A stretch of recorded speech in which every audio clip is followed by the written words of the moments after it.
پہلی بات تو یاد رکھیں کہ بالغ ہو جانے کے بعد سے لے کر آپ کی ابھی تک جتنی عمر ہے، اس میں آپ غور و تفکر کریں کہ کتنے سال کی نمازیں نکل گئی ہوں گی۔ یقینی سی بات ہے کہ کوئی معین تعداد تو آپ نہیں بتا سکتے ہیں، ایکوریٹ تعداد نہیں پتہ چل سکتی ہے، تو اپنے دل سے سوال کریں کتنے ہوں گے۔ دل جتنے سالوں کی نماز کی قضا پر راضی ہو جائے، سمجھ لیں اتنے سالوں کی نمازیں آپ کو ادا کرنی ہیں۔ مثلا آپ نے دل سے پوچھا 2 سال کی ہوں گی،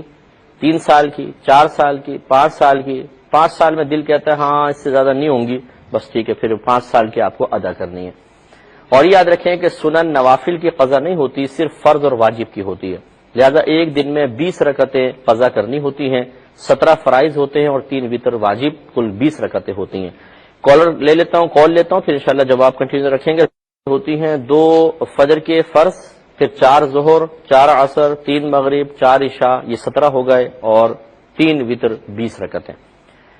طلوع آفتاب، غروب آفتاب اور زوال کے وقت، یہ 3 اوقات میں ہر قسم کی نماز پڑھنا منع ہے، آپ نہیں پڑھ سکتے ہیں۔ باقی تمام اوقات میں قضا نماز ادا کی جا سکتی ہے۔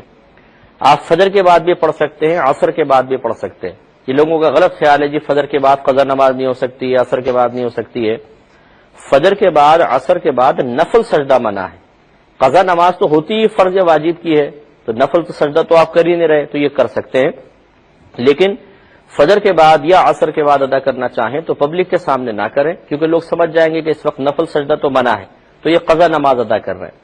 تو چونکہ نماز کا قضا کرنا گناہ ہے اور گناہ کا لوگوں کے سامنے اظہار کرنا بھی گناہ ہے، لہذا اس صورت میں ہو سکتا ہے ہم گناہ گار ہو جائیں، لہذا اس فجر کے بعد، عصر کے بعد گھر میں اکیلے آپ نماز پڑھیں، باقی اوقات کے اندر آپ سامنے نماز پڑھ سکتے ہیں، کیونکہ اس میں کسی کو شبہ نہیں ہو سکتا کہ یا یقین نہیں ہو سکتا کہ واقعی قضا نماز پڑھ رہے ہیں، نوافل بھی ادا کر سکتے ہیں۔ اس طریقے سے آپ نماز کو ادا کریں۔ آپ ایسا کر سکتے ہیں فجر کے ساتھ فجر، ظہر کے ساتھ ظہر، عصر کے ساتھ عصر، مغرب عشاء کے ساتھ عشاء، اس طرح بھی پڑھ سکتے ہیں، اور یوں بھی کر سکتے ہیں کہ ایک ہی وقت میں پوری کی پوری 20 رکعت نماز پڑھ لیں۔ ہر دفعہ نیت کرتے ہوئے آپ یوں ہی کہیں، مثلا فجر کی نیت کرنی ہے کہ جو سب سے پہلی فجر کی نماز میری قضا ہوئی اس کو ادا کر رہا ہوں، اس طرح ظہر، عصر، مغرب، عشاء پہلی کہتے جائیں۔ آگے مثلا آپ کی 5 نمازیں رہتی تھی، آپ نے کہا پہلی فجر جو میں قضا کر رہا ہوں یہ ادا ہو جائے گی، اس کے بعد یہ پہلی بن جائے گی، پھر یہ پہلی جو میں پہلی قضا ہوئی اس کو ادا کر رہا ہوں، اس طرح ہر دفعہ پہلی کہتے رہیں، تو انشاءاللہ نماز آپ کی نیت آپ